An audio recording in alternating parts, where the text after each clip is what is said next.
Muy buenas tardes a todos. Hoy vamos a continuar con la unidad número 5, con la parte práctica, que es escurrimiento permanente en conductos.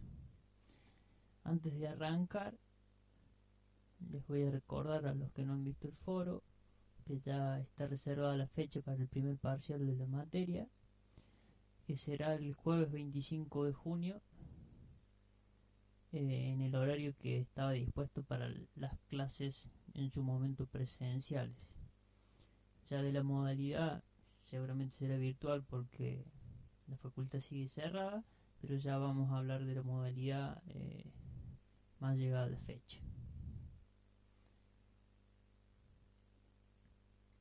Cuando en la unidad número 3 hicimos la clasificación del movimiento de los fluidos, habíamos hablado de flujo permanente, impermanente, uniforme, no uniforme, entre otros, y había quedado afuera una clasificación del flujo que es flujo laminar o flujo turbulento.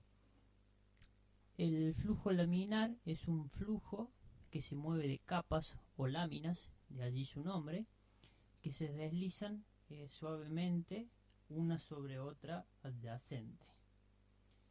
En este caso, cualquier tendencia que tiene el flujo a la inestabilidad son atenuados por las fuerzas viscosas que van a resistir el movimiento relativo entre las diferentes capas.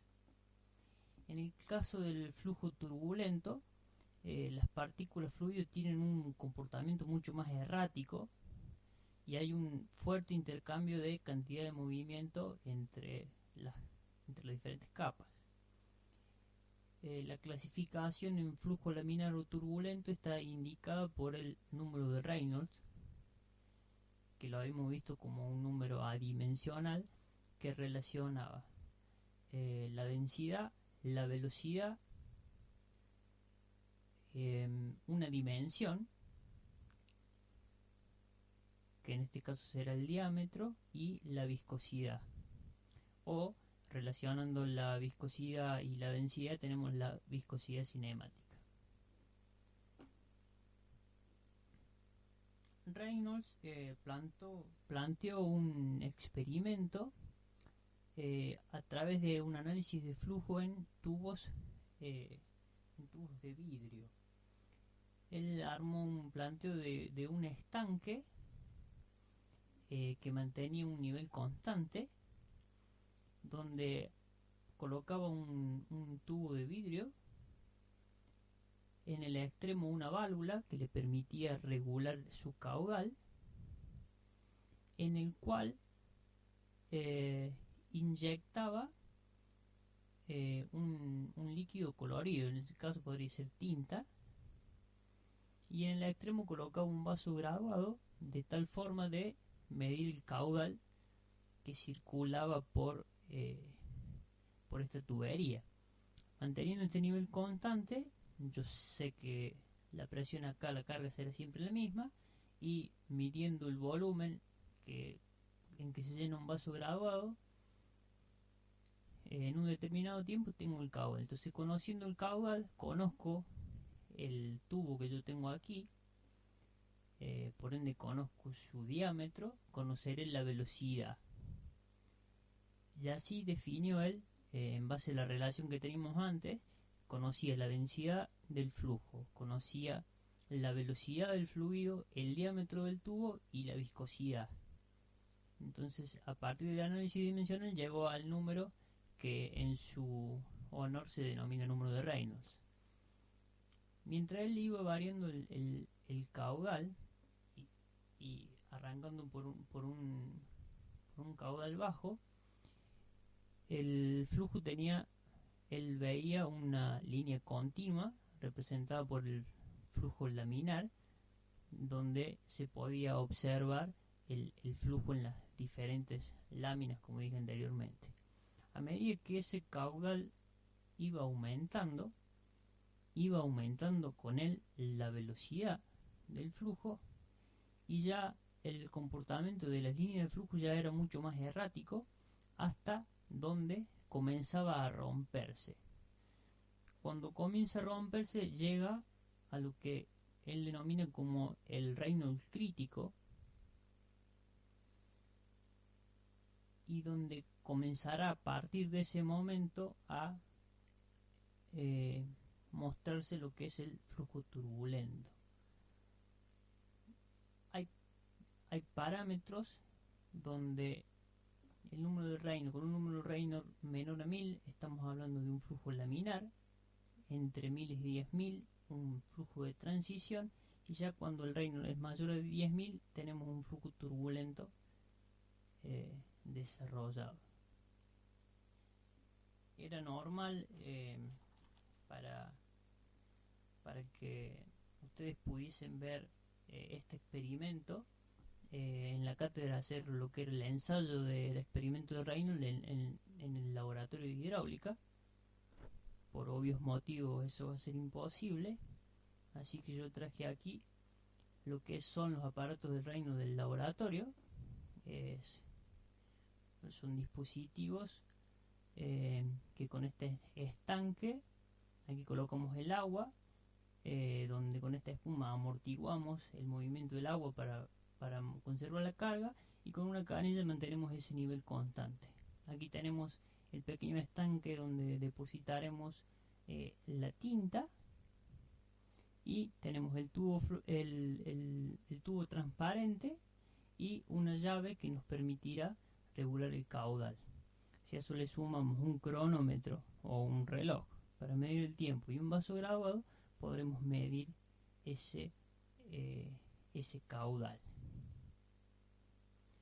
Aquí hay un video de un experimento con los aparatos del laboratorio, donde se ha utilizado fluoresceína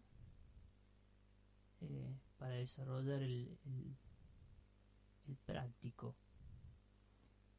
Vemos en principio un comportamiento laminar del flujo, y a medida que se va abriendo la llave al extremo de la tubería, esto se va modificando y se observa cómo se va rompiendo esa laminaridad.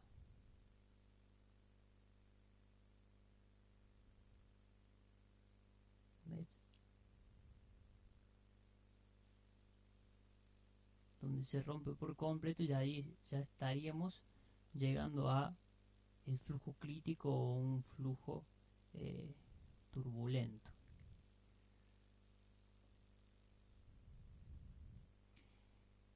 En el escurrimiento en conductos, cuando planteamos la ecuación de energía con el Z, el P y el B en un punto, el análisis en el punto 1, lo hacíamos en el punto 2, le sumábamos las pérdidas de carga. En este caso, al no variar el diámetro, las velocidades son las mismas, tanto en el punto 1 como en el 2, por ende las podemos anular, y nos queda que las pérdidas de carga serán la variación de Z más la variación de la presión. Darcy llegó a una expresión donde relaciona estas pérdidas de carga con un coeficiente de fricción y la longitud de ese tramo, la velocidad en ese tramo, el diámetro y 2 veces la gravedad. Ese factor de fricción depende de varias cosas. Si se analiza un tubo de sección circular, para el flujo laminar se llegó a la conclusión que ese factor de fricción era 64 veces sobre el número de Reynolds. En el flujo turbulento ya el factor de fricción depende de la relación entre la rugosidad de la cañería sobre el diámetro y el número de Reynolds.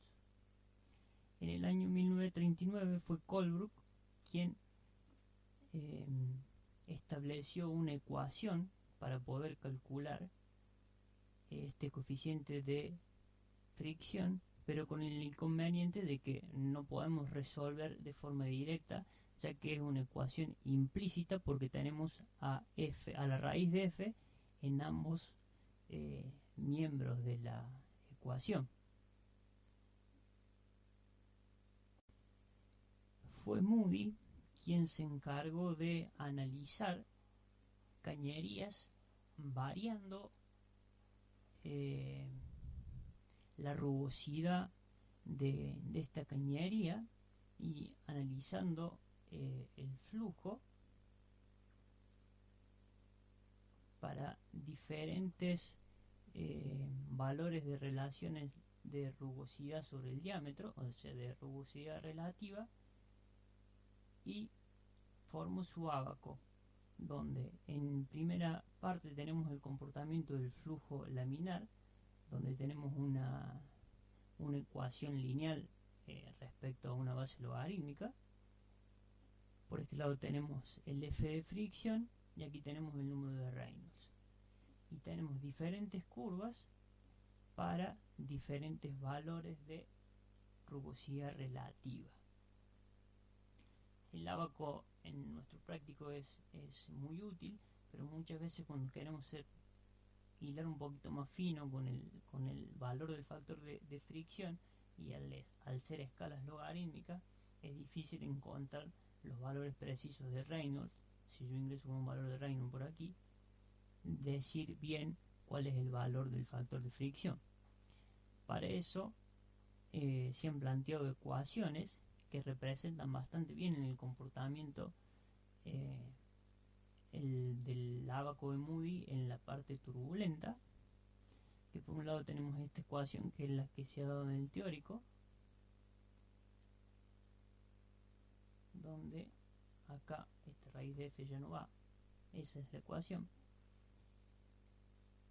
y por el otro lado está esta ecuación también, que la podrán encontrar en el libro de Streeter, que está publicado, que es la que vamos a usar nosotros en el práctico, donde es bastante representativa del ábaco de Moody para valores de rugosidad relativa entre 10 a la menos 2 y 10 a la menos 6, y para valores de número de Reynolds entre 5000 y 10 a la 8, que son los valores que normalmente utilizamos nosotros en los ejercicios. Por ende, además del ábaco de Moody, vamos a utilizar esta ecuación de F del factor de fricción a lo largo de la mayoría de los ejercicios.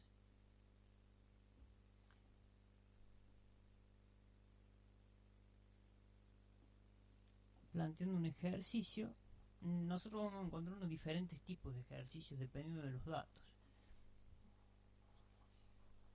En este nos pide determinar la carga, la pérdida de carga que se produce en una tubería de hierro fundido de 200 milímetros de diámetro, 25 milímetros de rugosidad, 400 metros de longitud y que transportará 140 litros sobre segundo de aceite, cuya viscosidad, acá está hablando de la viscosidad cinemática, es 1 por 10 a la menos 5.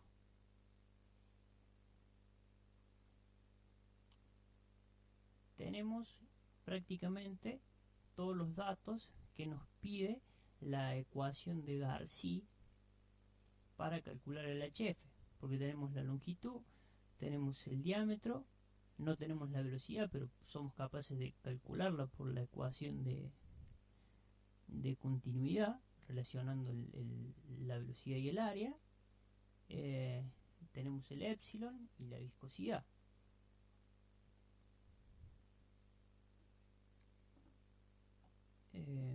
Podemos calcular la velocidad, y para calcular el factor de fricción, o entramos en el ábaco de Moody con el valor del número de Reynolds y la relación de la rugosidad relativa, o utilizamos la ecuación, que es lo que yo hago normalmente en los ejercicios para no depender del ábaco y para tener un número un poquito más preciso, como decía antes.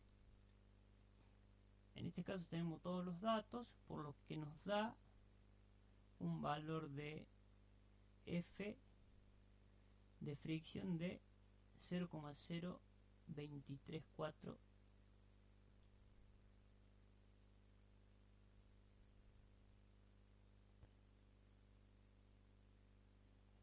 aquí este valor de metro está de más, porque es adimensional. Si hacen el análisis dimensional del HF, se van a dar cuenta que el F es adimensional, para que la pérdida de carga total sí nos dé en metros.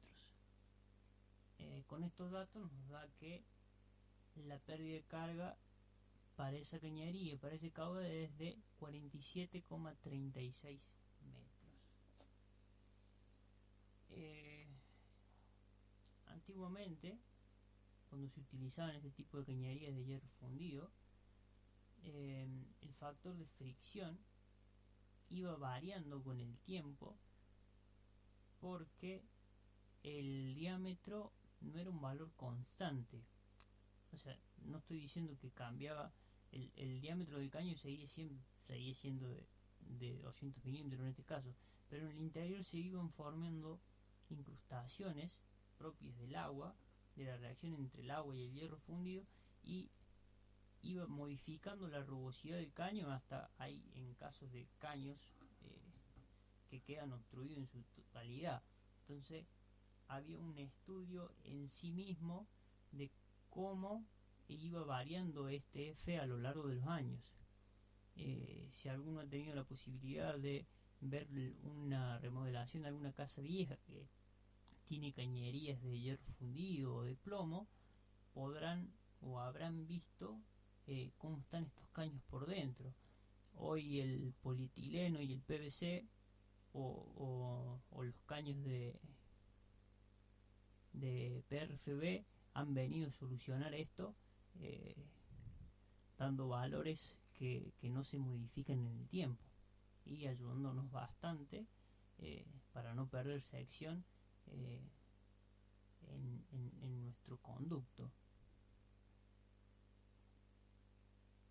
Planteando otro ejercicio, nos dice determinar el caudal de agua que circula por una tubería de 300 milímetros de diámetro, la rugosidad es de 3 milímetros y que sufre una pérdida de carga de 6 metros en una longitud de 300 metros.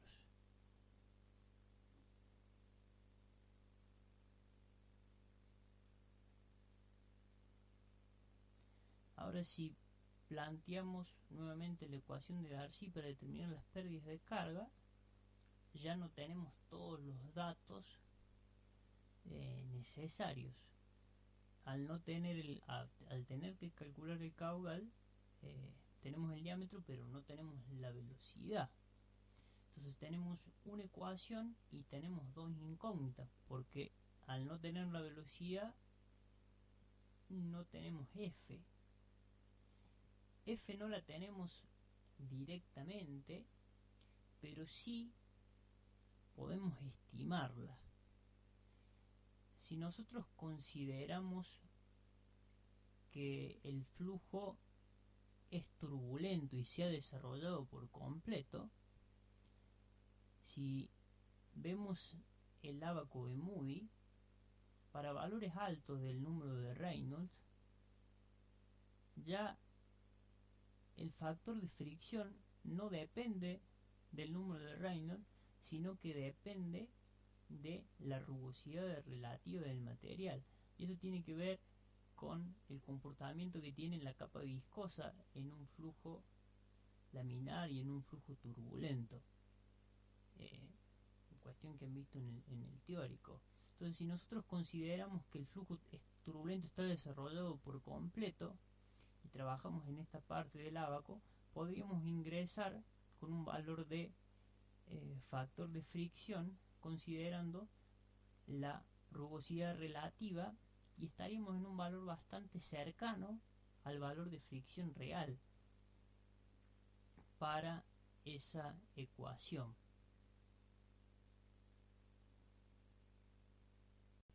Entonces una opción será o ingresar en el ábaco de Moody o en la ecuación del factor de fricción. Si el número de Reynolds es muy grande, este valor será muy pequeño, entonces no lo tendremos en cuenta en primera instancia y podremos obtener un valor de factor de fricción.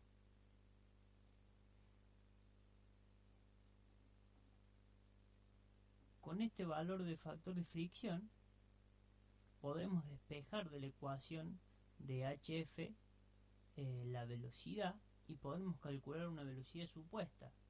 Con esta velocidad supuesta, un número de Reynolds a priori, y aquí nuevamente un nuevo valor de F. Si este F que calculamos es igual, similar, muy cercano al valor de fricción con el cual partimos, y podríamos dar por concluido nuestro cálculo, y este será nuestro valor de velocidad. Todo depende de cómo tomemos nuestro primer valor de factor de fricción.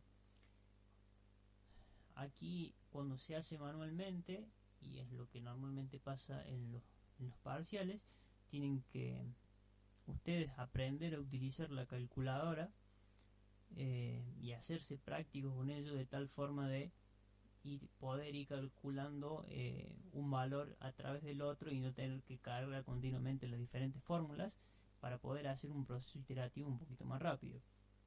En este caso yo he utilizado una tabla de Excel donde propongo un valor de F a partir de no tener en cuenta el número de Reynolds, calculo la velocidad, calculo el nuevo Reynolds y vuelvo a calcular el factor de fricción, ahora sí usando la ecuación completa y teniendo en cuenta el número de Reynolds.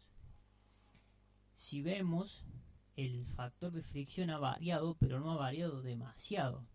Hasta el segundo decimal es el mismo, y si truncamos aquí, esto se podría considerar 0,038, que es el valor final que obtenemos.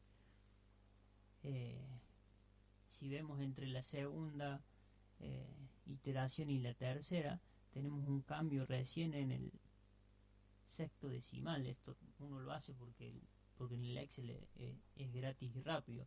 A mano prácticamente no lo haría. Calcularía este valor de F y es prácticamente igual, y nos quedamos con este valor de velocidad.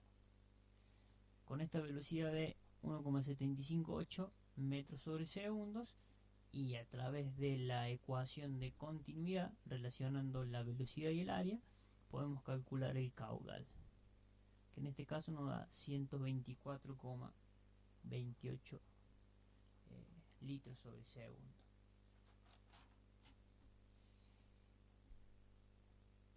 El ejercicio número 3 nos pide ahora determinar el diámetro para que en un caño de 1 milímetro de rugosidad fluyan 120 litros sobre segundo de agua para una pérdida de carga de 22 metros en 1800 metros de longitud.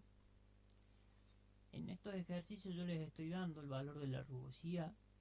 Si en algún ejercicio que encuentren en la guía o en algún libro no tienen el valor de la rugosidad, en las tablas de ábacos que están en el anexo hay una tabla donde especifica valores estimados de rugosidad para diferentes tipos de materiales. En la realidad uno muchas veces adopta los valores que le dan los fabricantes. Entonces acá nuevamente, a partir de los datos, planteamos la ecuación de Darcy, pero en este caso desconocemos el factor de fricción, desconocemos el diámetro y desconocemos la velocidad. Ahora tenemos tres incógnitas y tenemos una sola ecuación. ¿Cuál sería la segunda ecuación a plantear? La ecuación de continuidad, donde podemos relacionar el caudal con la velocidad y el diámetro. Y la tercera ecuación, que no la tenemos explícita pero sí de forma implícita, será utilizar el ábaco de Moody o utilizar la ecuación que venimos utilizando para calcular el factor de fricción. Reemplazando el valor de la velocidad en la ecuación de la pérdida de carga, nos queda una ecuación que depende del diámetro a la quinta, y de aquí podemos despejar el diámetro. Y nuevamente desconocemos F todavía, pero podemos hacer el mismo proceso que hicimos anteriormente. Pero en este caso, al no conocer el diámetro, no podemos tomar ningún valor del abaco de Moody para un flujo turbulento, digamos, para un flujo turbulento desarrollado. No nos queda otra opción que estimar un valor nosotros. ¿Qué me hace a mí estimar entre un valor que sea 0,05, 0,02? Y lo hará la práctica con el tiempo. Cuanto más cercano sea, más rápido voy a llegar al valor real. ¿Qué hacemos normalmente? Partimos de un valor de 0,02, 0,025, que son valores esperados, y con el valor de fricción adoptado calculamos el diámetro en esta ecuación. Con este diámetro en la ecuación de caudal podremos calcular la velocidad. Con esta velocidad calcularemos el Reynolds y nuevamente calculamos el factor de fricción. Y así repetimos el proceso. Aquí nuevamente prácticamente en el tercer y cuarto iteración ya llegamos a un valor donde la velocidad ya prácticamente no varía. Repito, esto en Excel es muy fácil de hacerlo, a mano demoramos un poquito más de tiempo y es en lo que ustedes tienen que practicar. Finalmente llegaremos a que el diámetro es de 296 milímetros. Y si yo voy a la ferretería y compro un diámetro, un caño de 296 milímetros, y me van a decir que no tienen de esa medida. Me dirán que tienen de 250 o de 300. Y el de 250 es difícil usarlo porque si yo reduzco el diámetro aquí, la velocidad se me dispara. Si se dispara la velocidad, aumentarán las pérdidas de carga. Y así sucesivamente. Y ya no llevaré el caudal que yo estoy necesitando. Entonces, ¿qué hago? Para el diámetro comercial que tenga, que será por ejemplo de 300, verificaré el caudal que voy a transportar. ¿Qué sería lo correcto en la realidad? Rehacer el ejercicio con el diámetro como dato y ver qué caudal me va a transportar ese diámetro para esas pérdidas de carga y para esa longitud. Aquí les dejo el ejercicio 4 y 5, que son similares, donde se pide transportar agua desde un punto A hacia un punto B, para el cual se va a utilizar una bomba. Tenemos un caño de plástico y nos da el caudal como datos. Aquí ya no plantean de forma directa la ecuación, sino que van a tener que plantear la ecuación de energía entre el punto A y el punto B. Les dejo la respuesta por las dudas. Y el ejercicio B es similar, pero me pide calcular el H o el delta Z entre el punto A y el punto B. Aquí en el punto B consideren una carga libre, es decir que tengo presión atmosférica. También les dejo la respuesta de el ejercicio para que comparen. En el ejercicio número 6 dice determinar el diámetro de la tubería del sistema graficado si el caudal es de 6,5 metros cúbicos por minutos y tengo un H de 70 metros. Me dice que el material es PVC y me da la rugosidad de 0,1 milímetro y que la longitud de la cañería es de 1500 metros. Lo primero que voy a hacer va a ser plantear la ecuación de energía entre el punto A y B. El Z en A más la presión más la velocidad en A será igual al Z en B más la presión en B más la velocidad en B más las pérdidas de carga que se me producirá entre el tramo AB. Si analizamos un poquito el gráfico, la velocidad en A, si consideramos que este estanque está a nivel constante, será 0. La presión en A es la atmosférica, la presión en B es la atmosférica, por ende la consideraremos 0, y la diferencia entre ZA y ZB es igual a H. Por lo que nos queda que H será igual a la velocidad en B, que tiene un valor el cuadrado sobre 2G sobre las pérdidas, más las pérdidas de carga. Reemplazando las pérdidas de carga por su valor, tenemos que H es igual a la suma, donde tenemos como incógnita F, que podremos utilizar el abaco de Muy o la ecuación, como pasó anteriormente, el diámetro y la velocidad. Tenemos 3 incógnitas y por ahora una ecuación. La segunda ecuación será el de valor de F o el abaco de Muy, y la tercera ecuación será la de continuidad, donde nuevamente, al igual que en el ejercicio número 3, relacionaremos la velocidad con el caudal con la velocidad y el diámetro. Si reemplazamos el valor de la velocidad en la ecuación número 1, nos queda una expresión todo en función de el diámetro, que es nuestra incógnita.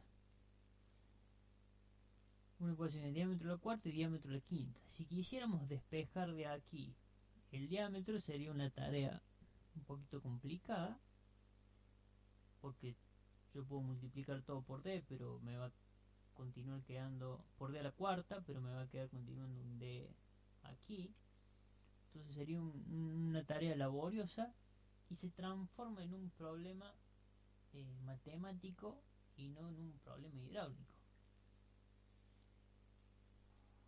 Entonces, si volvemos a la ecuación 1 y tenemos en cuenta que en cualquier tubería se recomienda normalmente valores de velocidad entre 0,5 y 2,5 metros sobre segundo. ¿Por qué más o menos 0,5? Para que no se produzca sedimentación, porque el agua normalmente no es agua sola, siempre algo más trae. Y valores altas de velocidad pueden llegar a producir cavitación y algunos problemas que ya veremos más adelante. Entonces son valores que normalmente se recomiendan entre 0,5, entre 2 y 2,5 como valor límite. Entonces, si en esta ecuación número 1 nosotros consideramos la velocidad, por ejemplo, de 1,5 metros sobre segundos y lo evaluamos, esto nos da 0,115 metros. H en este ejercicio era 70 metros. 0,11 en 70 metros es un valor que podríamos despreciar, que no hace al ejercicio, que en esta ecuación es mucho más importante la pérdida de carga que se producirá por la fricción en estos 200 metros que estos 0,11 metros que me produce la carga de velocidad. Entonces, si nosotros dejamos de tener en cuenta este valor de carga de velocidad, la ecuación 3 vuelve a ser a la que teníamos en el ejercicio anterior, en el ejercicio número 3, y ahora sí podremos despejar el valor de D. Y el procedimiento será el mismo. Asumo un F, calculo el diámetro, con ese diámetro calculo la velocidad y luego calculo el Reynolds. En este caso nos da un diámetro de 205 milímetros y una velocidad un poquito alta con lo que habíamos dicho nosotros anteriormente. Entonces, ¿qué deberíamos hacer ahora? Pasar al valor del diámetro comercial podrá ser un 250. Y a la hora de verificar el diámetro comercial, sí deberemos tener en cuenta, ahora sí, con el diámetro comercial adoptado, todos los términos, inclusive este valor de velocidad, y verificar el caudal. Una aclaración importante que suele ocurrir, que hemos visto en los exámenes, que plantean la ecuación de energía y no se toman el tiempo de escribir en 2 renglones, como normalmente les he pedido en las clases anteriores, estos valores de velocidad en A que 0, la presión en B, y comienzan a tachar. Hacen esto. La presión en A es 0, la presión en B es 0, son iguales. La velocidad en A, 0. Y hacen esto. En ese caso nosotros, como a la hora de corregir, si no me escriben esto, no sabemos si consideraron que la velocidad en A es igual a la velocidad en B, cosa que no es así, por eso lo anularon, o si hicieron esta determinación que nosotros tomamos, que es el valor de B es demasiado, el valor de B cuadrado sobre lo que es demasiado pequeño en comparación con los 70 metros. Entonces estas aclaraciones, siempre que las hagan, es recomendable que hagan una nota al pie, un asterisco en un examen, y aclaren, porque muchas veces nosotros corregimos y no sabemos por qué han hecho eso. Y si ustedes no me dicen por qué lo hicieron, yo podría considerar que ustedes supusieron que la velocidad en A aquí es igual a la velocidad en B, y eso claramente no es así. Yo debo ponerle que el ejercicio está mal, porque es una consideración incorrecta de lo que está pasando en la física del problema. Entonces, con una nota al pie, el ejercicio quedaría salvado, y haciendo esta aclaración sería el procedimiento correcto. El ejercicio número 7 es similar, pero ahora el estanque en B es cerrado y me pide calcular la presión que debería haber en A para que fluya un caudal de 600 litros por minuto, considerando aquí presión atmosférica. En este caso se lo dejo para que lo realicen ustedes con el resultado.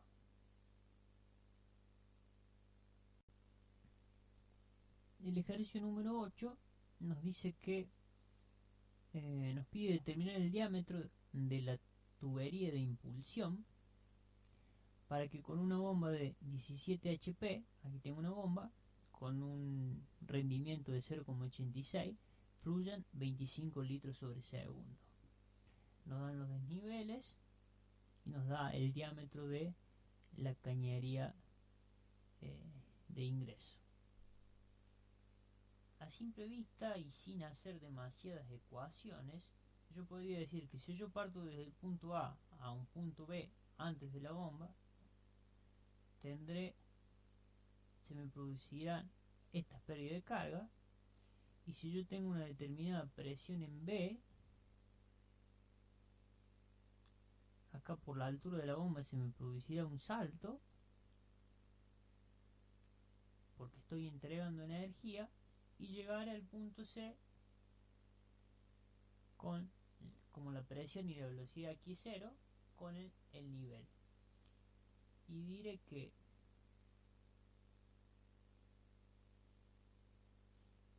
todo este valor entre ese extremo y C será HF2. Este valor de acá será HF1 y este es delta Z. Y HF1 más HF2 más el delta Z será la altura de la ecuación de la bomba, del cálculo de la potencia de la bomba.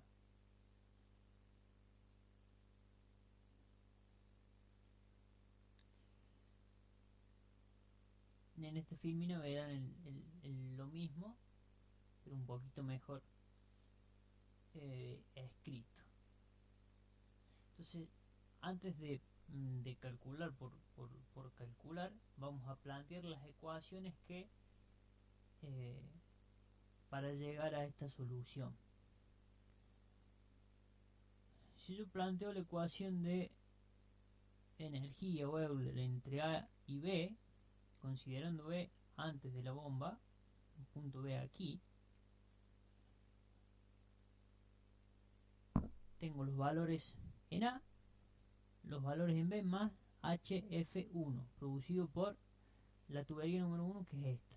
Llamamos tubería número 1 y esta será la tubería número 2. La velocidad en A es 0, si considero el nivel del estanque, del río, del dique. La presión en A será 0, porque la presión atmosférica. Entonces nos queda que todo lo que pasa en B es igual a ZA menos las pérdidas de fricción por la cañería en 1.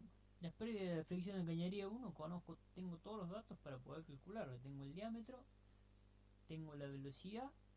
Si tengo la velocidad puedo calcular el Reynolds. Si tengo el Reynolds puedo calcular el F de fricción.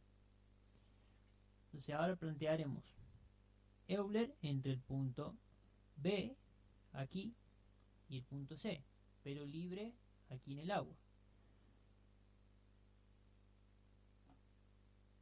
Tengo lo que sucede en B más la energía entregada por la bomba, porque yo aquí tengo un salto, estoy entregando energía al sistema, más todo lo que pasa en C, más las pérdidas de carga producidas por la tubería número 2. Nuevamente en C tengo que la velocidad en C en la superficie de este nuevo estanque es 0 y que la presión es 0 porque está presión atmosférica. Entonces nos queda que todo lo que pasa en B es igual al Z de C más las pérdidas de carga menos la altura de la bomba. Si yo igualo la ecuación 1 con la ecuación en 2, porque en ambos casos tenemos toda la energía de B, llegamos a que la altura de la bomba será igual al delta Z más al HF1 más el HF2, que es el mismo valor que anticipadamente habíamos realizado solamente teniendo en cuenta el esquema de la figura. Entonces, una vez analizado esto, vamos a empezar a calcular. HF1 lo puedo calcular completo porque tengo todos los parámetros. Tengo el diámetro, tengo la velocidad, tengo la longitud y puedo calcular el factor de fricción, tengo HF1. Este valor de F1 me da 13,04 metros. La pérdida de carga, esto dice es físicamente imposible. ¿Por qué?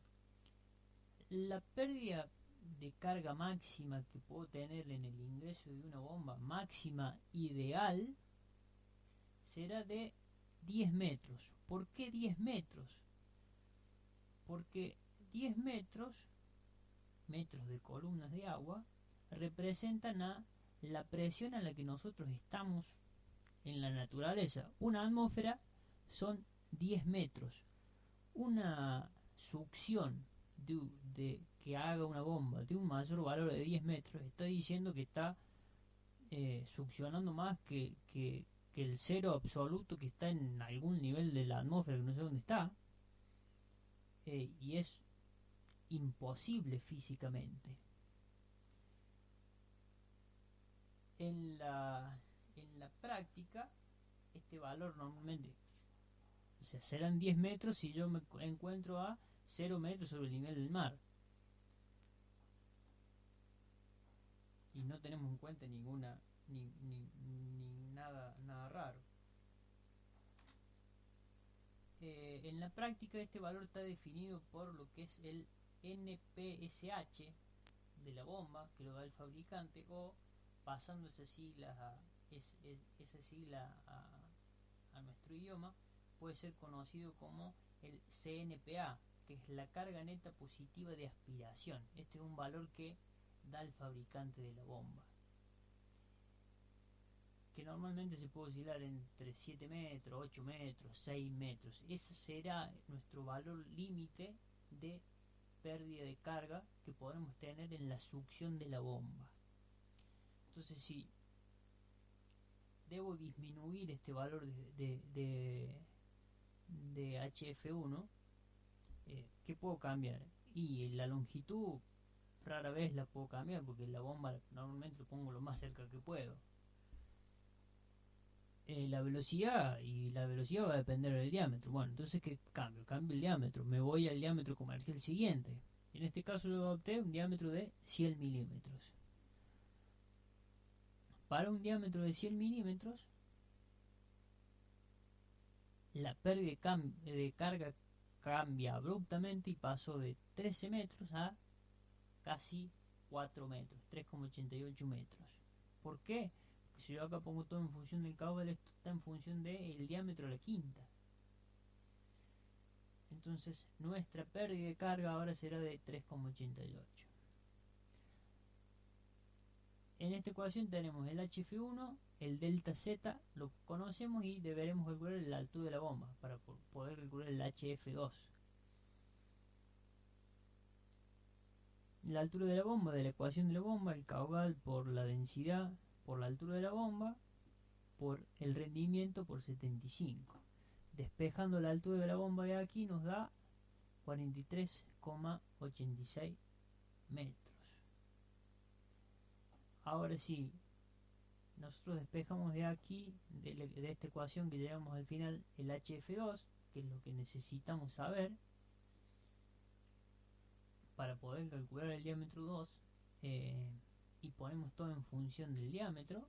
Nos queda nuevamente la expresión que habíamos visto antes de diámetro a la quinta.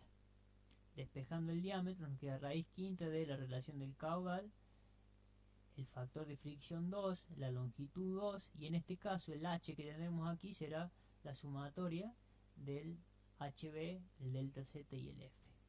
Nuevamente deberemos suponer un F y calcular el diámetro, la velocidad y el radio, lo que nos da un valor de 100 para la tubería número 2 de 141 milímetros.